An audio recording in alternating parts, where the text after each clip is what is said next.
유아! 갑자기 유화는 뭡니까 또? UX 화이팅! 별걸 다 갖다 붙이시네.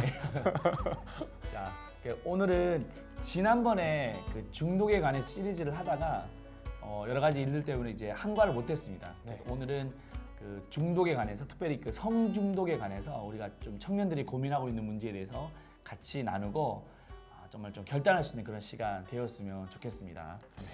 자, 여러분들 이 그림을 잘 보십시오. 여기 그림. 여기 말고 여기 그림 이제 나올 겁니다. 그림 중앙에 있는 4개의 점을 계속해서 응시하세요. 빨리 응시하십시오. 응시. 그리고 눈을 감으세요. 그때 어떤 형상이 나타나는지를 실습해 봅시다. 자, 우리도 한번 해보겠습니다. 자, 됐습니다. 나 혹시 뭐 어떤 형상이 나오는지 보입니까? 예수님의 인자한 모습이 네. 근데 참 신기해요, 그죠? 이 보면 해골 바가지 같은 모습인 같은데 이 4개의 점을 응시하니까 진짜 예수님 형상이 막 눈에 이렇게 보이는 거예요, 그죠? 네, 아른아른거립니다. 와, 정말 신기합니다. 참 이게 어떤 의미가 있을까요? 무엇인가를 보는 것이 사실 나에게 그런 잔상이 남아서 영향을 주지 않을까. 네. 맞습니다. 이게 이제 뭔가를 계속 이렇게 주시하다 보면 이게 우리도 모르게 이렇게 상으로 이렇게 남아버리게 되는 거죠. 이거랑 우리 어떤 그 중독에 관한 문제, 성중독에 관한 문제와 좀 연결시킬 수 있는 거예요. 네. 오늘날 청년들이 보면 이 성에 관한 무분별한 어떤 수용들이 많이 있잖아요. 네, 우리 맞습니다. 주변의 어떤 매체를 통해서, 그죠? 네. 이게 우리의 영향력이 반드시 나타난다는 겁니다. 좀 우리 청년들이 어떤 문제를 좀 고민하고 있을까요, 요즘에? 워낙 이제 세상의 문화가 굉장히 선정적인 것들에 대해서 네. 너무 당연하고 그게 마치 되게 건강한 것처럼 그리고 그렇게 뭐 노출하고 또 그런 거에 대해서 마땅하게 행하는 것이 자신의 어떤 능력을 과시하는 것처럼 그러니까 맞아. 그럴 수 있어요. 성공한 사람이 할 수 있는 것처럼 보여지는 것들이 굉장히 많이 왜곡되어져 있기 때문에 사실 그런 것들 뭐 성문제도 너무 많이 일어나는 그렇죠. 것 같고요. 네. 세상이 흉해서 딸을 키우기가 너무 힘든 거죠. 저 딸이 없지만 네. 제가 요즘에 좀 고민을 많이 드는데 요즘에는 그 아이들이 이렇게 어떤 뭐 TV나 뭐 유튜브 이런 걸 보면서 네. 워낙 이런 그 성적인 문제가 이렇게 너무나도 이렇게 만연해져 있잖아요, 그죠? 네. 근데 이게 이제 좋은 영향도 있지만 좋지 않은 그런 영향들도 많이 있는 거예요. 그래서 언제 뭔가를 경험해 볼 때 이게 더 능력 있는 것처럼 마치 자랑거리처럼 네, 이렇게 맞습니다. 되는 경우가 많이 있는 거예요. 근데 이제 이거 한 번, 두 번 접하다 보면 우리도 모르게 거기에 익숙해져 버리고 이게 죄인지 죄가 아닌지도 분별하지 못할 네. 정도로 그렇게 되는 경우를 봤습니다. 좀 더 깊이 들어가면 어느 한 형제가 이렇게 제게 와서 그런 얘기를 하더라고요. 상담을 하면서 목사님 이걸 어떻게 해야 되냐고, 이게 무슨 일이냐라고 하니까 이렇게 본인이 좀 이렇게 포르노그래픽 중독이라고 하더라고요. 그래서 어렵게 자기 얘기를 하던데, 근데 이게 이제 처음에 한 번, 두 번 볼 때는 호기심으로 재미로 이렇게 봤는데 이게 어느 순간부터는 이게 자기에게 완전 흡수가 돼버린 거예요. 이게 마치 이 이미지가 잔상이 남듯이 계속 그게 생각이 나고 하다가 정말 이렇게 안타깝지만 이게 이제 중독이 돼서 이게 끊지 못하고 있는 그런 지경까지 이르렀다, 이렇게 얘기하는 것을 좀 들었던 것 같습니다. 참 이 문제가 우리가 좀 실제적인 문제인데 이 문제를 우리가 좀 성경적으로 좀 잘 다뤄봤으면 좋겠습니다. 네. 1번. 음란의 기원은 고대 국가의 우상 숭배에서 비롯되었습니다. 우상 숭배의 형태는 어떻게 나타났나요? 네, 음란 포르노그래픽이 이게 성경에서 그 기원을 찾을 수 있습니다. 근데 어디냐면 우상 숭배에서 나왔대요. 네. 자, 출애굽기 한번 20장 4절 5절 한번 읽어보시죠. 네, 너를 위하여 새긴 우상을 만들지 말고 또 위로 하늘에 있는 것이나 아래로 땅에 있는 것이나 땅 아래 물 속에 있는 것의 어떤 형상도 만들지 말며 그것들에게 절하지 말며 그것들을 섬기지 말라. 나 내 하나님 여호와는 질투하는 하나님인즉 나를 미워하는 자의 죄를 갚되 아버지로부터 아들에게 3, 4대까지 이르게 하거니와. 네, 이 본문의 말씀은 하나님께서 출애굽한 백성들에게 이렇게 십계명을 주실 때 말씀하신 겁니다. 네. 근데 이 십계명을 주실 때 우상을 만들지 말라라고 했을 때 여기서 우상이라고 하는 말은 그 NIV에는 아이돌이라고 되어 있는데요. KJV 킹 제임스 버전에서는 뭐라고 말하고 있냐면 이미지라고 말하고 있습니다. 네. 이미지라고 하는 말은 이게 어떤 형상도 있지만 우상도 된다는 거예요. 그래서 다시 말해서 그 형상이 이게 시간이 지날수록 우상이 되고 또 우상이 자기에게 형상으로 남게 된다라는 것을 말하고 있습니다. 이게 바로 음란의 기원입니다. 네. 근데 왜 이러한 그 우상 숭배를 경계하셨을까요? 특히나 이제 그러니까 이 첫 번째 그 십계명이 두 번째 계명을 이야기하고 있는데 네. 첫 번째 계명은 이제 우리가 사랑의 대상, 예배의 대상이 하나님밖에 없다라는 걸 말하면 두 번째는 사랑의 방식인데 사랑은 상대방을 향하는 거잖아요. 그런데 이제 하나님 원하시는 어떤 사랑의 방식이 있는데 이제 우상들이 만들어낸 그런 사랑의 방식, 잘못된 사랑의 방식으로 했을 때는 오히려 그 사랑으로 해서 만족과 행복을 누리는 게 아니라 공허함과 외로움과 상처와 아픔이 생기게 되는 것을 오늘 이 두 번째 계명을 통해서 명확하게 말해주고 계십니다. 네. 그래서 이제 우상을 이렇게 섬기지 말라, 이미지를 섬기지 말라라고 했을 때 이제 그게 어떻게 보면 하나님의 백성들에게 영향력이 되는 거예요. 그래서 영향력이 되는 것을 이렇게 막기 위해서 오직 하나님만을 섬겨야 되는데 우상을 섬기다 보면 우상의 영향력을 입게 되는 것이죠. 네. 그래서 그것을 경계하기 위해서 말씀하신 것입니다.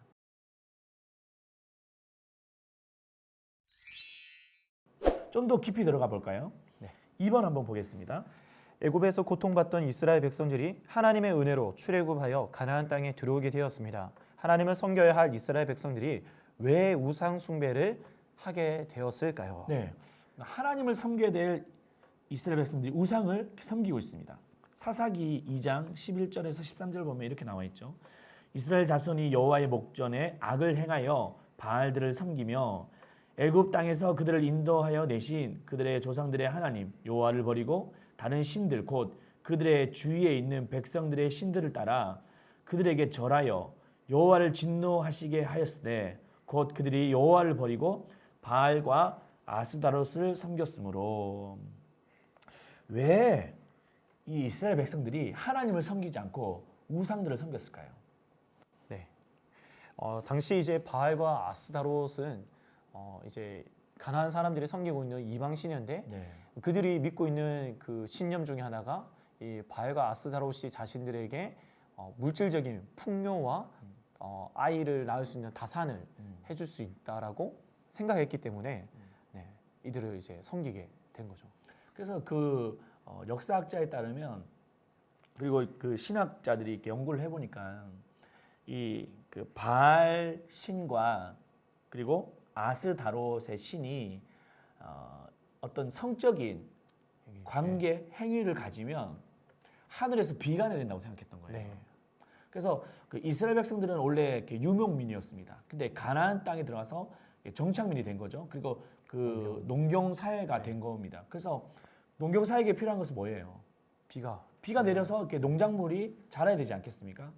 근데 그 가나안 신들은 하늘에서 비를 내린다라고 믿고 그 어떤 바알과 아스다롯의 어떤 성적인 관계를 믿고 따랐던 거예요. 그래서 뭐 그런 말 있잖아요. 그 바알과 아스다롯의 그 신전에서 바알과 아스다롯이 이렇게 어떤 성적인 관계를 맺기 위해서는 그 신전에서 일하고 있는 사제들이 그것을 끊임없이 부추기는 거예요. 어떻게 하냐면 그 사제들이 그 신전 밑에서 24시간 동안 성적인 관계를 계속 맺는 거예요. 그래서 그 자극들이 바알과 아스다롯의 성적인 감각을 자극해서 그것이 성관계가 이루어지면 하늘에서 비가 내린다. 그렇게 믿었다는 겁니다. 네. 이 우상 숭배가 바로 이 포르노그래피, 음란에서 기원했다는 것을 오늘 성경에서 말씀하고 있는 것입니다. 3번. 자, 그렇다면 풍요를 기원하는 가나안의 주술 행위는 특이한 특징이 있었습니다. 우상 숭배의 특징은 무엇인가요? 첫 번째 한번 민수기 한번 읽어보시죠. 네. 이스라엘이 시딤에 머물러 있더니 그 백성 모압 여자들과 음행하기를 시작하니라.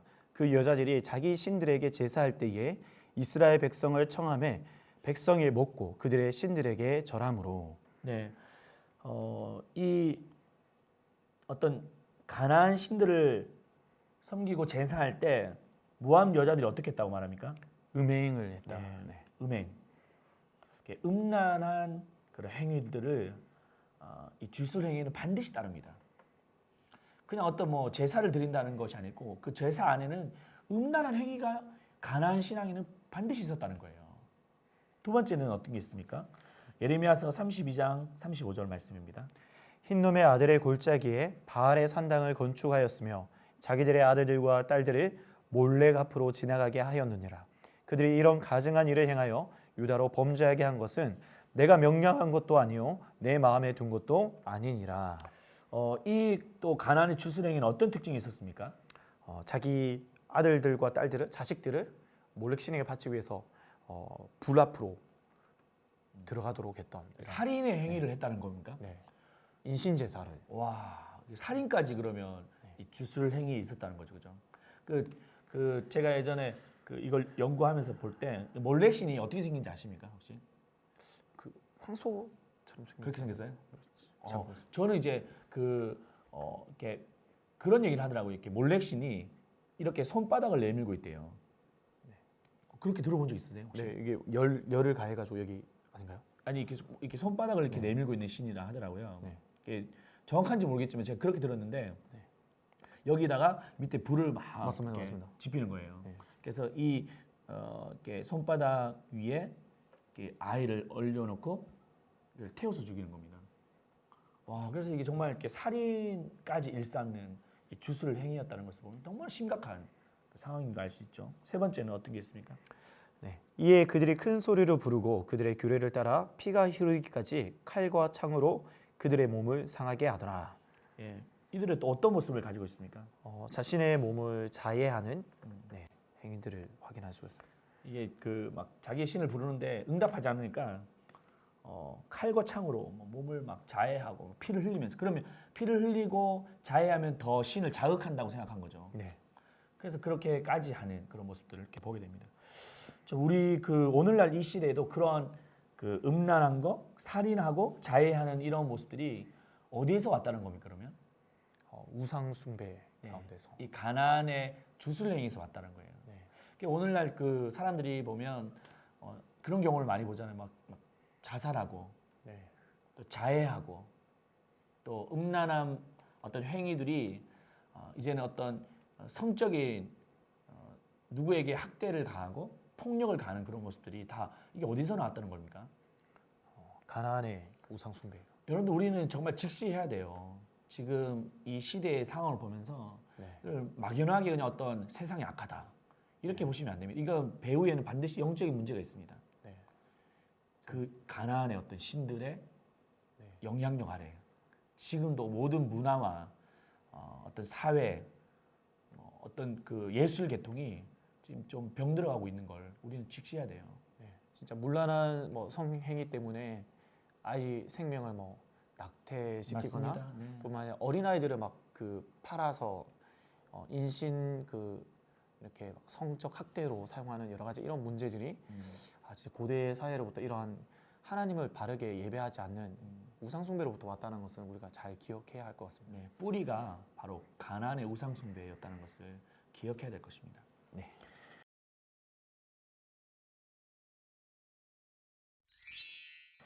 네 번째, 음란 행위를 즐기는 것은 가증한 바알을 숭배하는 것과 같습니다. 이러한 음란 행위는 왜 무서운지를 경계하고 있는 것일까요? 로마서 6장 16절 말씀 제가 한번 읽어볼게요. 너희 자신을 종으로 내주어 누구에게 순종하든지 그 순종함을 받는 자의 종이 되는 줄을 너희가 알지 못하느냐? 혹은 죄의 종으로 사망 이르고 혹은 순종의 종으로 의에 이르느니라. 어떤 의미가 있습니까? 무엇을 따라서 사는지에 따라서 거기에 이제 노예가 된다. 네. 예, 우리가 그 음란함과 죄에 따라서 살아갈 때 우리는 또 사망의 길로 갈 수밖에 없음을 이야기하고 있습니다. 네. 죄의 종으로 내어준다는 거예요, 그죠? 네, 죄의 종에 대한 결과는 사망에 이른다 그렇게 말하고 있습니다. 이 죄에 대해서 음란행위에 대해서 계속적으로 반복하다 보면 우리도 모르게 우리에게 이미지 상으로 남게 되고 이것이 우리로 하여금 사망에 이르기까지 되는 그 무서움이 그 안에 있습니다. 그래서 그 북극곰을 잡는 그 법에 대해서 이렇게 말하고 있잖아요. 북극곰을 잡을 때 막 그 사냥꾼들이 막 총을 쏘면서 막 그 추운데 쫓아다니고 있지 않는다고 하더라고요. 네. 어떻게 하죠? 그 보면 이렇게 그 날카로운 칼에다가 짐승의 피를 이렇게 묻힌대요. 그러면 북극곰이 이렇게 뭐 먹이를 찾으러 막 다니다가 그 피 냄새가 나서 와서 그 칼인지도 모르고 그 피를 계속 핥아서 혀로 막 핥다 보면 자기도 모르게 그 자기 그 혀가 그 칼날에 닿아서 이렇게 피를 계속 흘리게 되는 거죠. 그러니까 자기의 피를 흘리는 것도 모르고 계속 핥다가 결국에는 온몸에 피가 출혈되면서 쏟게 되면서 죽어가는 거. 이게 바로 이 사단의 전략이라는 것입니다. 동일하게 지금도 우리에게 그렇게 유혹하며 미혹하면서 괜찮아, 이 정도 괜찮아라고 하는 것들이 조금씩 우리가 죄의 종으로 내어주게 되고 결국에는 어디까지? 사망에 이르게 된다는 것을 우리는 기억해야 됩니다. 5번 한번 읽어보시죠. 교회에서 신앙도 좋고 봉사도 열심히라 인정받은 형제가 있습니다. 그런데 혼자 있을 때 스스로 해결하지 못하는 문제가 있었는데 음란함이었습니다. 음란 행위 후에는 교회를 나와도 정죄감 때문에 예배를 자유롭게 드리지 못했습니다. 이러한 형제가 상담을 요청해 온다면 어떻게 조언해 줄지 나눠봅시다. 네, 여러분들이 아무래도 GBS를 뭐 인도를 하고 또 그 신방을 하다 보면 이런 많은 질문들 받을 수 있을 것이에요. 우리 청년들이 나목사님에게 그런 걸 상담하러 올 때 어떻게 좀 조언해 줄 수 있겠습니까?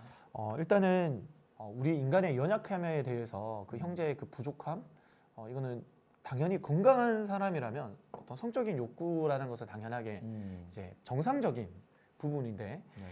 단지 이제 좀 모든 인간이 가지고 있는 욕구, 뭐 식욕과 또 그리고 수면욕과 그리고 성욕 이 세 가지가 있는데 그래도 식욕과 수면욕을 정말 채우지 않으면 우리가 죽을 수 있지만 네. 사실 성욕은 이제 참는다 해도 죽지는 않는 어떤 그러니까 인간을 우리 절제할 수 있는 부분이기 때문에 네.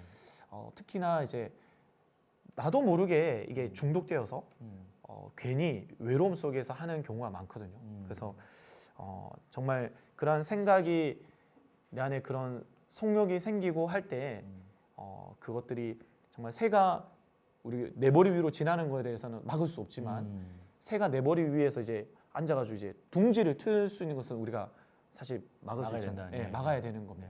그처럼 그것이 계속해서 내 삶 속에 지배하도록 내버려 두지 않고 계속 싸웠으면 좋겠고요. 무엇보다도 혼자 싸우면 힘드니까 저는 공동체 안에서 이미 이러한 것들을 고민을 같이 해본 같은 이제 이성이 아니고 동성 간의 어떤 그런 믿음의 형이나 선배들을 맞아요. 통하여서 또 네. 교육자를 통하여서 같이 기도하면서 이겨냈으면 좋겠습니다. 네. 너무 좋은 말씀 해주셨네요.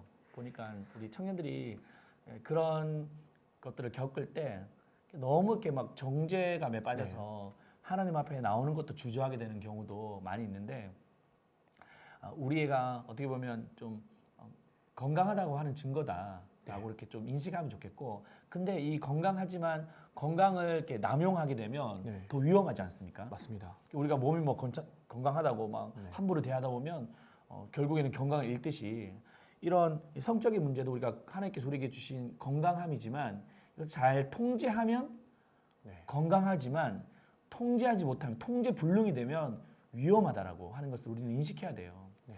그래서 결국에 우리가 이제 어디에 통제를 받고 있다면 계속 통제를 받고 있는지에 대한 어떤 증거는 내가 그것을 멀리할 수 있느냐, 멀리하지 못하느냐, 컨트롤이 되느냐 하는 것을 좀 확인해봐야 좋겠어요. 그래서 우리가 이게 단지 성적인 문제가 아니라 뭐 주초의 문제라든지 이런 것들이 내가 의지적으로 좀 줄일 수 있거나 끊을 수 있다면 우리가 거기에 통제를 받지 않을 거예요. 내가 이것을 안 된다라고 하면 나도 모르게 그것에 대한 통제를 받고 있다. 결국에 그 통제에 의해서 우리가 죄의 종이 되고 사망으로 이어질 수 있는 것을 우리는 경각심을 가질 때 이런 부분에서 참 우리가 잘 통제해 가는 것이 필요하다는 것을 말씀하고 있죠. 또 저는 또 이런 게 좀 필요하다고 생각해요. 우리가 이러한 그 문제들로 인해서 계속 이렇게 매몰되지 않고 내가 그것을 해서 자멸하지 않도록 하기 위해서는 또 다른 것에 대한 것에 건강한 것에 대해서 좀 더 많이 갈망하면 좋겠다라는 생각이 듭니다. 네, 맞습니다. 좀 어떤 게 있을까요? 그러니까 이제 뭐 그런 성적인 것들에 막 중독돼 있다면 음란물에 이런 것들이 중독돼 있다면 저는 뭐 제가 아는 어떤 목사님 같은 경우에는 내가 다시는 이 야동을 보면 내가 그 변기통에 손을 집어넣겠다 하나님한테 기도하면서 그런 약속을 했다고 합니다. 근데 그러고 나서도 몇 번이나 변기통에 손을 집어넣었다. 그렇게 우리가 참 의지를 다지고 했지만도 넘어지고 하는데 근데 목사님이 정말 그것을 끊을 수 있었던 게 정말 건강한 관계, 여자친구 이제 지금의 사모님을 이제 교제하게 되면서 정말 결혼 후에 있을 그 어떤 하나님 주신 그 선물을 누릴 수 있는 한 남자 한 여자 부부간에 이루어지는 그것을 이제 소망하면서 그것을 이제 끊게 되었다 하더라고요.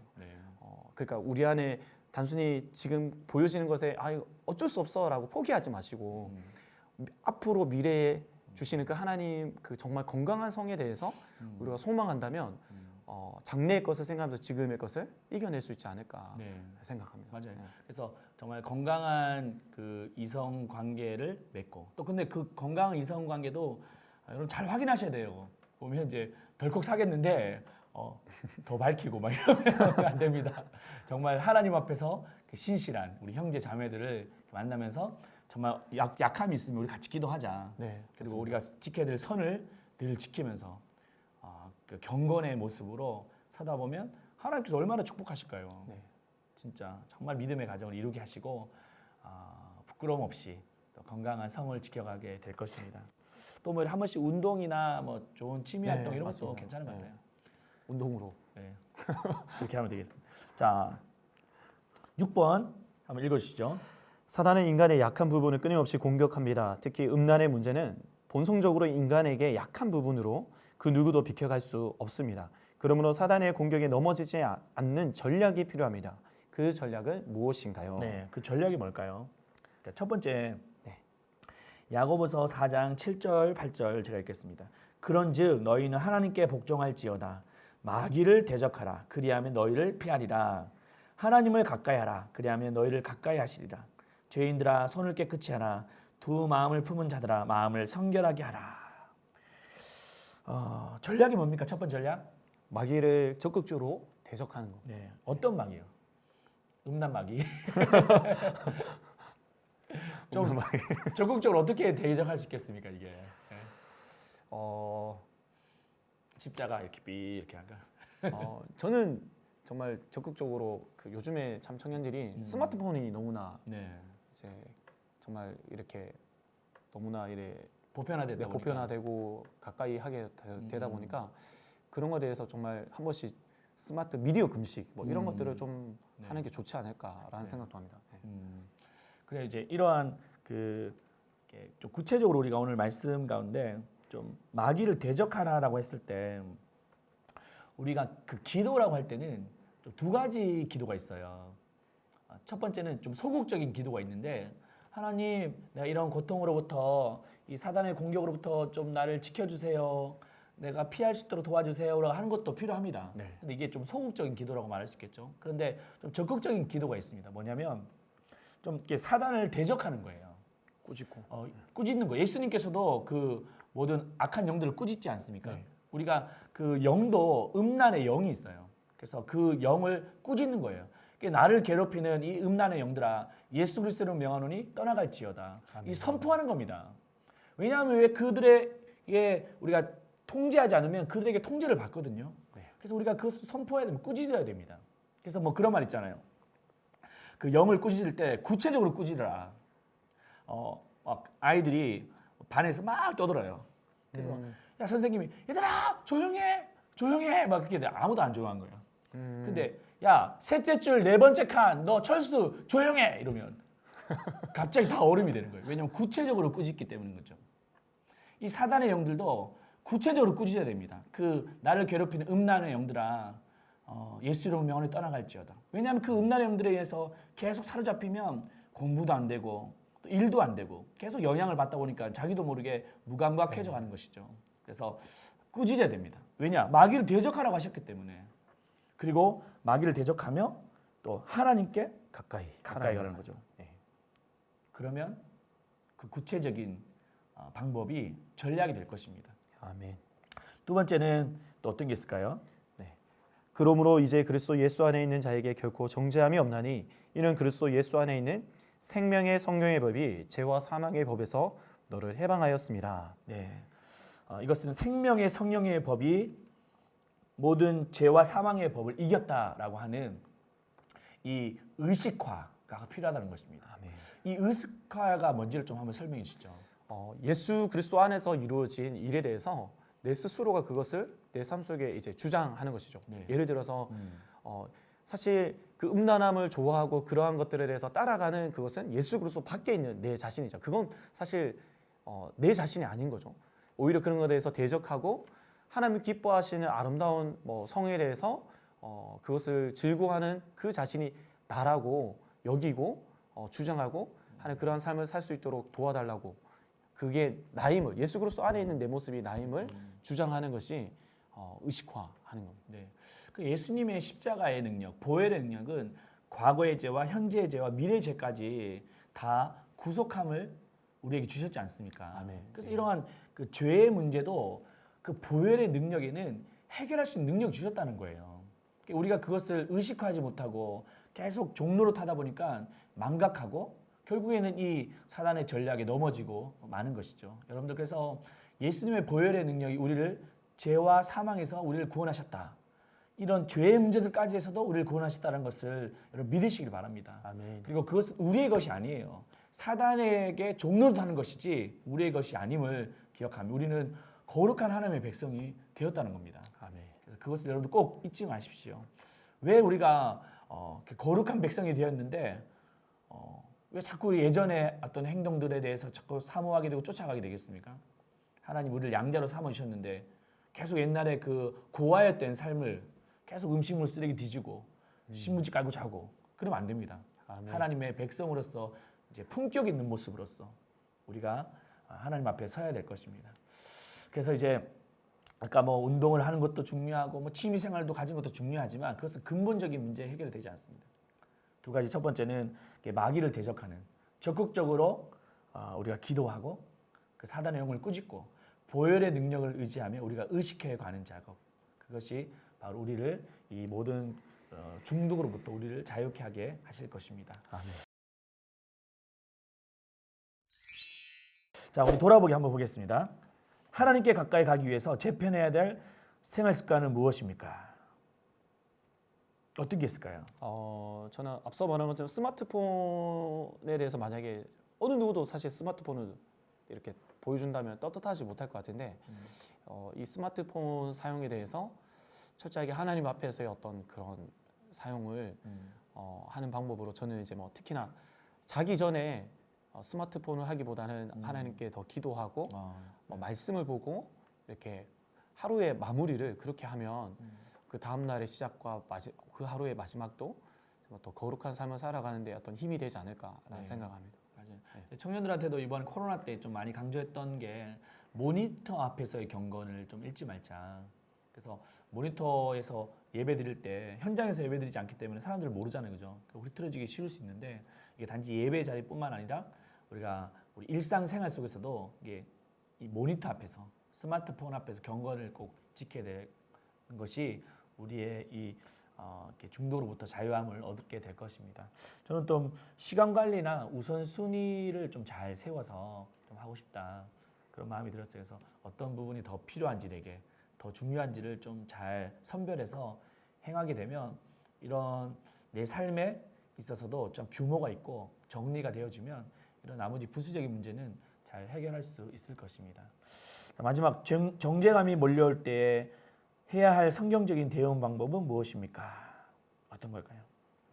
앞서 말한 것처럼 이전 것은 다 지나갔기 때문에 예수 그리스도의 보혈을 의지해서 정말 깨끗게 하신 그 하나님의 능력을 신뢰하고 이제 예수 그리스도 안에 있는 내 자신에 대해서 나는 하나님을 사랑하는 자녀고 하나님을 기뻐하는 자를 의식화하는 이것이 가장 중요하다고 생각합니다. 네, 그래요. 오늘 이 내용에 대해서 좀 잘 정리를 하면서 하나님은 이스라엘 백성들을 출애굽하게 하셔서 광야를 통과하게 하시고 가나안 땅에 이르게 하실 때 하나님이 꿈꾸셨던 것은 뭐냐면 거대한 백성을 만들기 위한 것이 아니었습니다. 하나님은 거룩한 백성을 만들기 위해서 그렇게 하셨던 것이죠. 우리 뉴액주 공동체가 거대한 공동체가 아니라 정말 거룩한 공동체가 되기를 소망합니다. 아멘. 그래서 정말 우리 한 명 한 명이 하나님 앞에 거룩해서 하나님께서 내가 거룩하니 너희도 거룩하라 말씀하셨던 것처럼 그 우리 거룩의 공동체가 잘 되어서 정말 그 어떤 위기와 시련에 와도 이 거룩의 능력으로 넉넉히 이겨내는 우리 뉴액주 되었으면 좋겠습니다. 자, 우리 뉴액주 여러분들에게 하나님께서 주신 그런 말씀을 선포하면서 마쳤으면 좋겠습니다. 제가 내가 거룩하니 그러면 너희도 거룩하라 이렇게 하면서 마치겠습니다. 내가 거룩하니 너희도 거룩하라. 아멘. 뉴액주 여러분들 유바. 유바.